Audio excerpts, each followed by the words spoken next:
Hey everybody, welcome to Board Game Heaven. My name is Raymond, and in this video I'm going to take a look at Sushi Roll by Phil Walker Harding, originally published by Gamewright, and this is the Dutch localization by White Goblin Games, but that's practically the same as the English version. This is a dice rolling and drafting game for 2 to 5 players, which plays in about, the box has 20 minutes, I would say half an hour to 45 minutes, depending on the number of players, for ages 8 and up. Has some really lovely artwork, some cool looking dice. So first I'll show you how to set up the game, then I'll teach you the rules, and then I'll give you my final thoughts. So let's take a look at the box first. Sushi Roll has some really nice box art on the front, all these happy little sushis in a boat.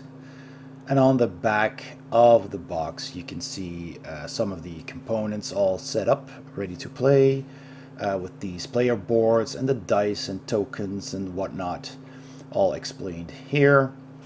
So let's open up the box, and inside we first have a rule book, which is just a square leaflet, just a few rules about how to set up the game, what all the dice mean, and the tokens over here, and how you play a round, and how you set up the game. And on the back there's scoring and how you add up points, etc. So that's the rule book, and this is the Dutch version because I have a localized version. Then we have some punch boards. These punch boards have the points, tokens on them, and they have the puddings and all kinds of other tokens that you use during the game, and they are printed double-sided. There's a piece of paper here in between for protection.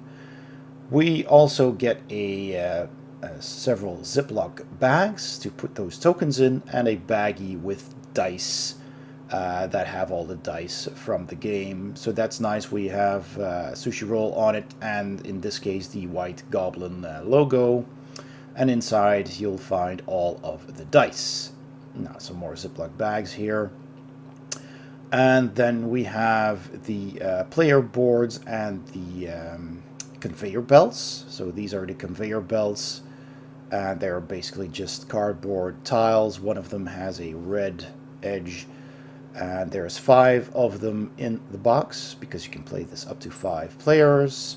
It has Sushi Roll on the back there. Okay, and then we have the player boards that have all the faces of the dice printed on them with scoring and Sushi Roll on the back. So those are very convenient to have as well as a reference. And so that is basically everything that's in the box. Let me show you all the dice as well. They look very nice, very colorful, all kinds of different dice. There's 5 different types. There's a white one over here with all these different faces. Really colorful, really nicely printed, and they come in different colors, as you can see. So those are all the dice, plenty of them. There's a red one and blue and pink and green ones. Pink ones have the puddings on them, the green ones have all kinds of different things. So yeah, those are all the dice. Let's go and set up a game. To set up a game of Sushi Roll, hand each player one of these trays that also have all of the die faces printed on them, and also give every player one of these conveyor belts, but make sure that the one with the red border is in the game. So if you're playing a 3-player game, simply take 2 others, return these to the box, and then randomly hand out one of these to each player.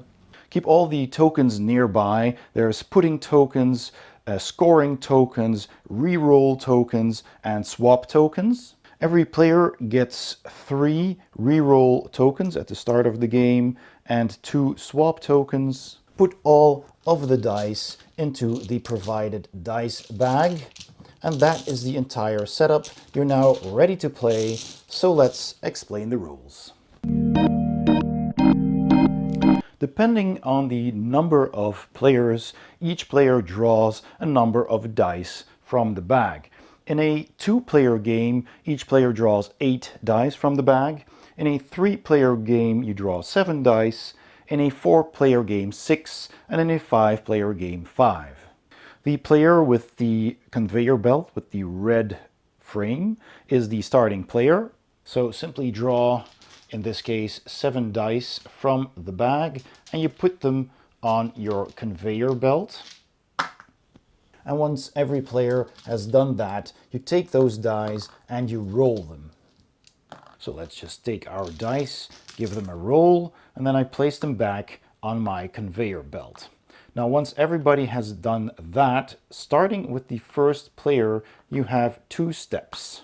First, the starting player has the option to use their tokens to either re-roll any number of dice or to swap one of their dice with one of the dice on one of the other player's conveyor belts. That player gets to pick which die to swap with which other die without changing the die face.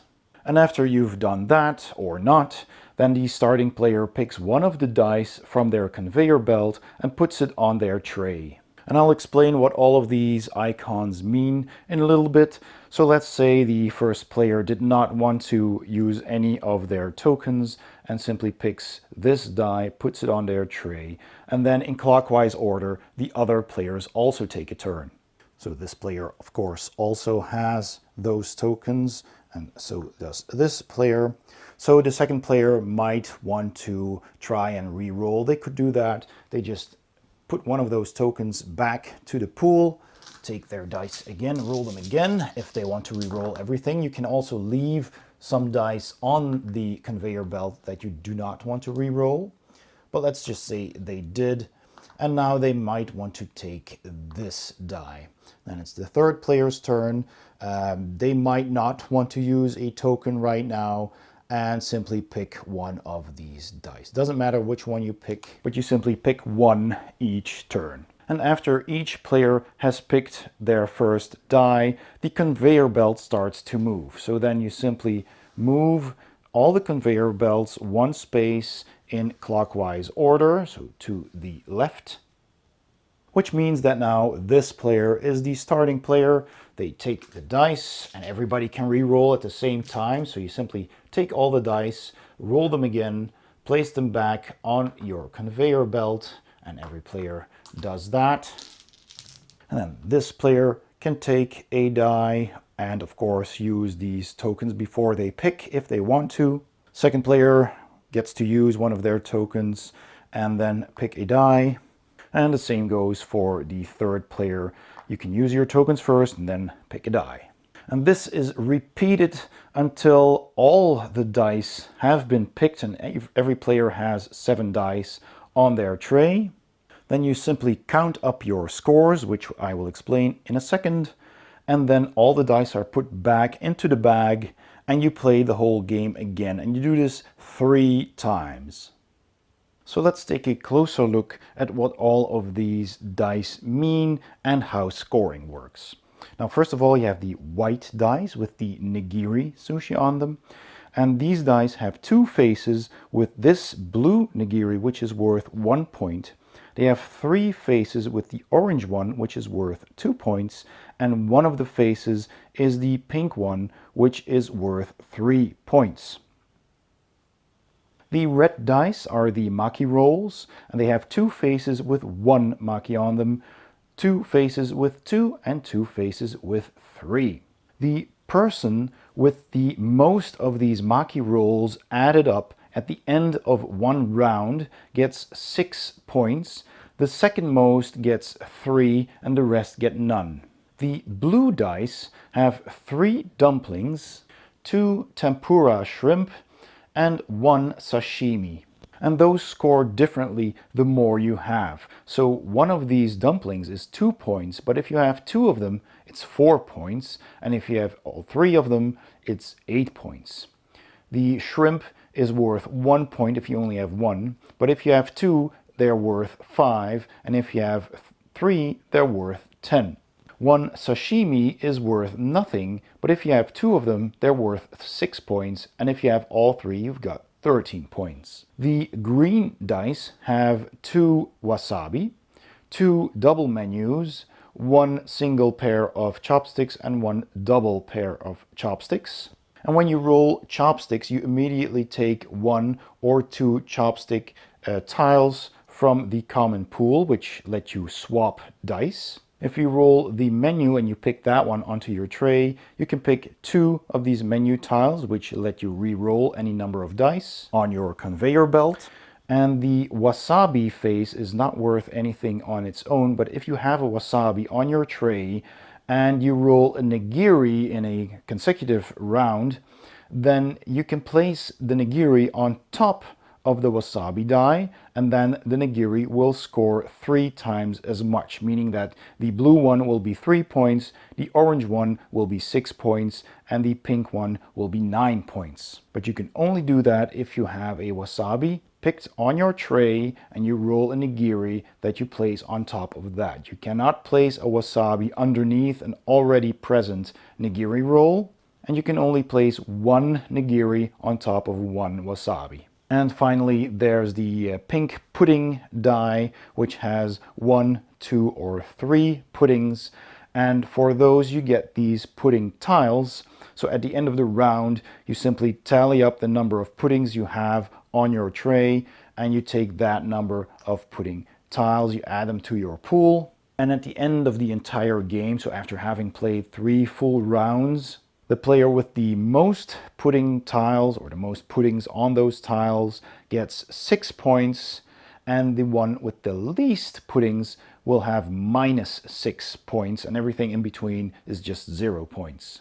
Except in a 2-player game, only the player with the most puddings gets 6 points, and the other player gets 0 points, so no minus 6. So basically, after every round, after all the dice have been taken and are placed on your tray, you simply tally up your points from these 3 die colors, and you simply take these chips with points on them, and that's the number of points that you've scored. You take any puddings that you've scored, and you play it again and again until you've played it 3 times.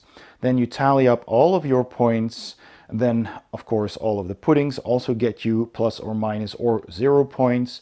And all the way on the end of the game, you can also tally up the number of chips that you still have left, the menu tokens or the swap tokens with the chopsticks. And every 2 tokens of any color are worth 1 point. The player with the most points wins the game, and in case of a tie, the player with the most puddings. Okay, so let's say at the end of a first round of a 3-player game, this is the outcome. Every player has picked 7 dice. All the conveyor belts are empty. Then normally the first player conveyor belt with the red border would be at another player's table, but only in a 3-player game you kind of end up with this at the first player again. So only in a 3-player game the conveyor belt also moves to the right one more time, so that in the next round the next player will be the first player. In any other player count, that isn't an issue, that automatically revolves. So let's tally up our points. Well, let's start with the white ones. I don't have any white ones here, so no points for that. I have 5 of these rolls here, these maki rolls. This player has 3, this player has 1. So that means I have the most. I get 6 points. So you simply take 6 points from the chips over there. That player has the second most, so that player gets 3 points. So 3 of these chips. And that player gets nothing. Then you can return the red dice to the bag. Then we check the blue dice. I only have 1 of these dumplings, so that's just 2 points. So I take 2 more points, return that to the bag. This player has 3 dumplings, so that's 8 points. So that's 5, 6, 7, 8. And we can return these to the bag as well. That player has 3 of the shrimp, which is 10 points, and a single dumpling, which is 2 points. and those can also be returned to the bag. So then the green dice, I have a wasabi without nigiri on it, so that's worth 0 points. And I also had some chopsticks, which I got from the pool and used as well. So those dice are no points. Same with this player, wasabi without a die on it is worthless. And these chips were taken as soon as you pick them onto your tray from the conveyor belt, and at the end of the round they are simply returned to the bag. That player still has one of these nigiri, which is 2 points, so that's 2 points for that player. And finally, the puddings. I have 5 puddings, so I can take a tile with 3 puddings on them and 2 single ones. This player has none, and the other player only has 1. So then all the dice are back into the bag. You give that a good shake, and then the next player, who is the first player, draws their number of dice according to the number of players. So in this case 7. Then all of the other players do the same. You roll the dice, put them on the conveyor belt, and you do the same all over again. And so once again you do that 3 times. At the end you count up all of your points. Then you check your puddings. Again, the one with the most puddings, 6 points.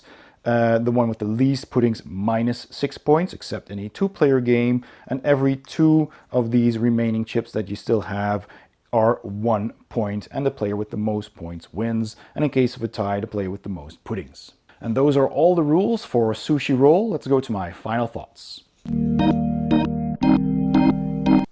So my final thoughts on Sushi Roll. Let's start with the components. So first of all, I really like all of these components. They are very well made. The dice, of course, are the centerpiece of the game. They are nice, they're normal size, average, with rounded corners, so they roll well. And they have these engraved sides with their own colors, so they are very clear to make out. And all of them look really nice. There's plenty of them, they're very colorful, and they come with their own dice bag, which is included in the game. So that's very convenient as well. The player boards are of a very good quality, very thick cardboard. Have Sushi Roll on the back, all the icons on the front, your tray, and scoring. So all of that is very clear and well done and of good quality. And so are these conveyor belt tiles, also of the same thickness with Sushi Roll on the back. It's just really well done. The tokens are okay. They are relatively thin. They are a bit thinner than usual tokens, but they're thick enough. They don't bend, and there's plenty of them, so that's good as well. They are also clearly printed with the values on them and the icons and the images on them, so you know what they are. So components wise, it's all very good, except for the box, at least in this Dutch edition. The box is good itself, but it's way too big. The insert, I can show you, basically has those typical inserts that, you know, basically add a lot of empty space to the box. It could have done with a box that was half this size. So that's the only minor point I have. It takes up a lot of shelf space for a relatively small game. Then the artwork is really cool. I love the artwork on the cover and on the rule book, all the lovely fun looking sushi with the happy faces. I like the sushi faces on all of these dice as well. It just looks very colorful and very happy, and also these puddings. So it looks a lot, of course, like the Sushi Go card game, which of course is the same theme. And the art on here is also very clear. It's just the dice faces, but every face is very clear what it is. And it looks very cute and colorful. So that also gets a thumbs up. So that brings me to the theme. Sushi, you know, you have a conveyor belt, you have your tray, and you pick all of the sushi foods from the dice, which is of course just another version of Sushi Go, the card game, where you were drafting cards, passing along cards, and also getting your platter of sushi, basically. The only difference is that in this game, of course, you have the dice that you can see on the conveyor belt, and you just have to roll them. But that works really well, I think. Maybe even better than the card game because of that conveyor belt mechanism that kind of just rolls and passes the dice along to all the players. So the sushi's moving along just like in an actual sushi restaurant, which is pretty nice. So I do like the theme. I'm sure they could have made up any theme for this game, but I think the sushi works very nicely. So that brings me to the gameplay. I really enjoy the gameplay of this game. I like dice games in general, but I really like that you have to draft the dice. You have a selection of dice. You pick one of them from the conveyor belt onto your tray, hoping to score the most points. But you can already see what is coming your way on the next conveyor belt. So you can already make informed decisions based on that. And then, of course, you roll all these dice, so you never know which face is going to end up topside. But you also have those menu cards that let you re-roll a number of dice. And with the swap token, the chopsticks, you can just pick any die that you like, that you see on an opponent's conveyor belt, and swap it out with one of yours. So that can be handy when it's in the next player's conveyor belt. You can get something before they have a chance to pick that die and give them something worthless in return.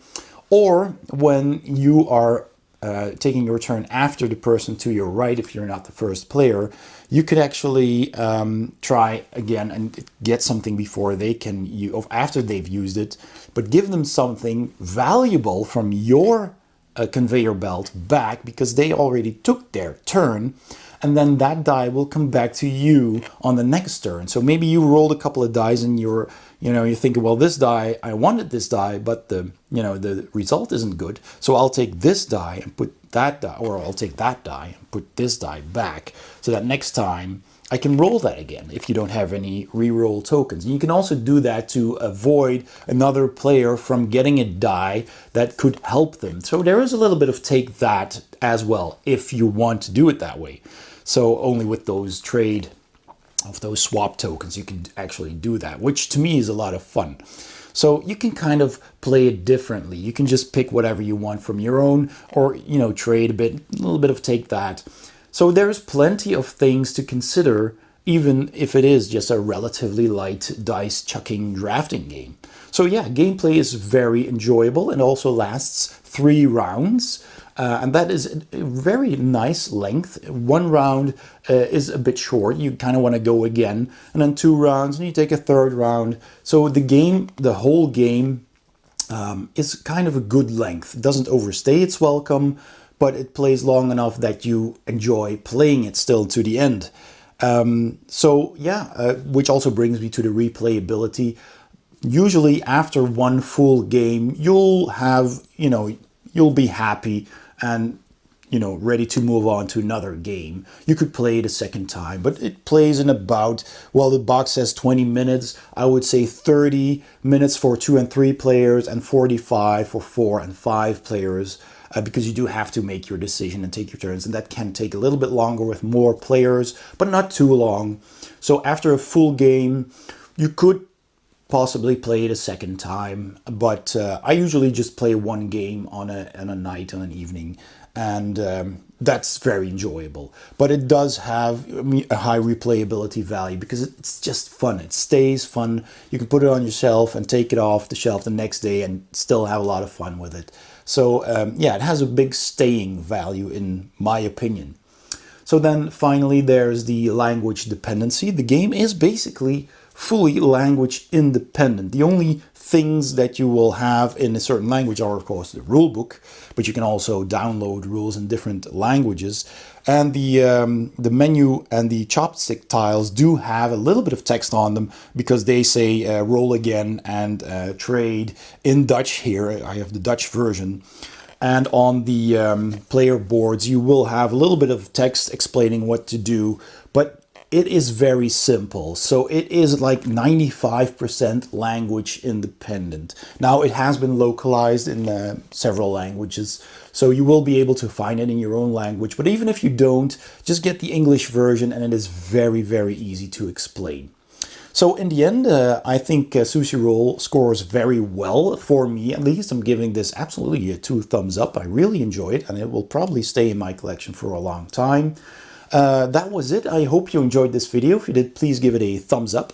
Don't forget to subscribe if you haven't already, and if you hit the bell icon, you'll get a notification whenever I upload a new video. Please also consider becoming a Patreon saint if you click the Patreon link in the description below or the logo at the end of this video, which will take you to my Patreon page where you can see how you can support me and my channel. You get your name in the credits of all of my videos, and you can support from as little as $1 a month, and it is greatly appreciated. Thanks for watching, and I'll see you next time on Board Game Heaven.